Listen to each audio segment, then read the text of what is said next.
Yeah, I mean, I think training's been really good. The intensity's there. I think the way we're looking at approaching it is we do see that we have 3 games in 7 days. 2 of them being home, 2 of them being against opponents that are very close to us in the table. So we know what type of opportunity awaits for us in here in this stretch, and also how we approach it is that we know that the large portion of this group is going to be called upon. So I think it's not only an opportunity for our team to close the gap and try to achieve the goal of making the playoffs at the end of their year, but at the same time a great opportunity for a lot of players because I think there's going to be moments where every guy is going to be called upon to help us in this next 3-game stretch, starting with where our main focus is going down to Atlanta. Thanks, Coach. We'll go to Jacob James.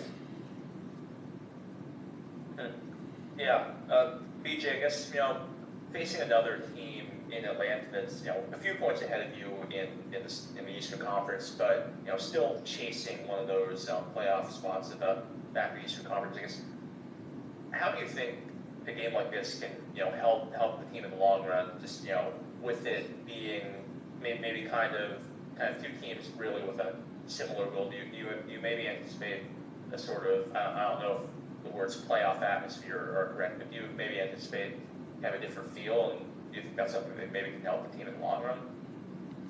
Yeah, I think the expectation that we have is going on the road in the MLS is historically difficult, so we embrace that challenge. You add in going to Mercedes-Benz Stadium and playing in Atlanta in front of a really good team, a team that I would call as there's a rivalry between the 2 of us, so we expect a great atmosphere. A team that is also fighting for a playoff spot, so you're going to have 2 teams that are probably going to be playing with a ton of urgency and intensity. So yeah, we're prepared for that match, and it's a great test. It's a great test for this group. I think we've been able to start a lot of games really well, and that's going to be key to this match. And I think you're going to see 2 teams that are playing with a lot of urgency in what we expect to be an electric atmosphere at a difficult place a difficult environment to play. And go ahead, Jacob, if you have another. Yeah, and Atlanta's another team that earlier this season they made a coaching change of their own. They've had their interim coach drop out for a couple months now. I guess what maybe are some maybe.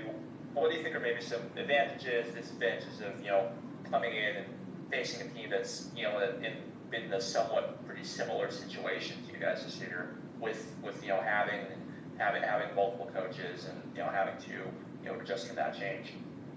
I mean, I think you look at Rob, and I have great admiration for Rob. He's a really good coach in this league. He's had an opportunity. I think this is his second opportunity to be the interim at Atlanta. He's been with the club for a long time. I think he's a steadying force for that group, and you can see the way that they play. They're very, very consistent. I mean, when you look at sort of their goals for, goals against, it's 38. I think it's 38 for, 36 against, or one way or the other way. So it's a team that I think is really balanced. Has really good attacking players. The new player that they brought in the window is excellent. I mean, just a remarkable left foot and playmaker.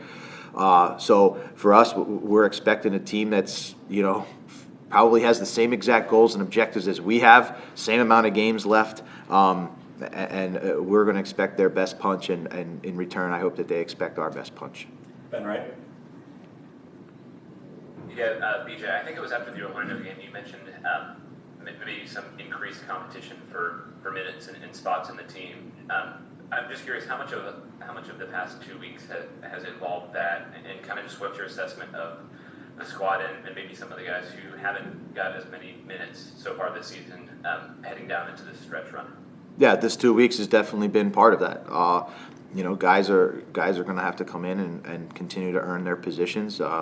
This 2 weeks has provided that intensity and that training environment. We look at that we do have 3 games in 7 days, so there's opportunities for a lot of players. We're going to have players coming back off, I would say, from the injury list into the squad, available for selection at least. So again, just bringing more players in creates that competition.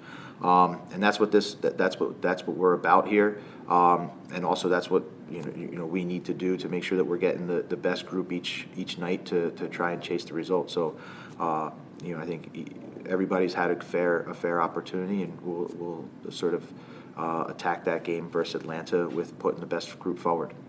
And go ahead, Ben. Yeah, that kind of leads into my next question. Obviously, Tyler's out for the year.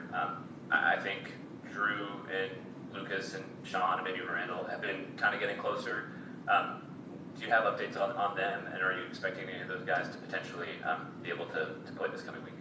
Yeah, so obviously Patrick Yazbek is still suspended for one more match. Sean Davis and Drew Yearwood will be available for selection. They've been involved in team training. Randall Leal is also involved in team training, and Lucas McNaughton will not be available for selection. All right, thank you so much, Coach. Thanks, guys. We'll see you Saturday in Atlanta.